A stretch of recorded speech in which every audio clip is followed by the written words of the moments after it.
The first Yeah. step is you need to get your skills right. If you're a Muslim professional, you need to get really good. The quickest sign that somebody is a leader, when you look at, who's a leader in the room, is speaking up. It's to voice your opinions. So when people hear you articulate your beliefs, your viewpoints, your perspectives from a confident approach, you're going to be seen as a leader, whether you like it or not.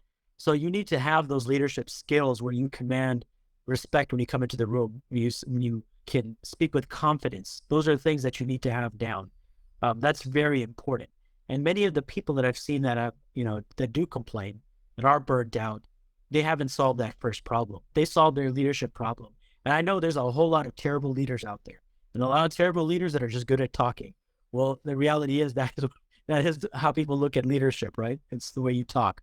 But then you actually have to get into the practice, which is going to outlast everyone else. When you are able to build teams and connect with people on a human level and not be a toxic leader, people will find value, because the vast majority of corporate America is struggling with empathy, right? At the senior leadership level, there's a lack of empathy. There's a lack of humanity. So when you start to incorporate these things, especially at a time right now where millennials care about these things, Gen Z cares about these things. So if you're in those spaces, this is an opportunity for you to speak up, because they want you out there. Baby boomers are retiring. Many past generations are retiring. They're looking for millennial leaders, but millennials are not seeking those opportunities right now. There's a lack of hope, and there's a lack of push to even go towards these leadership roles.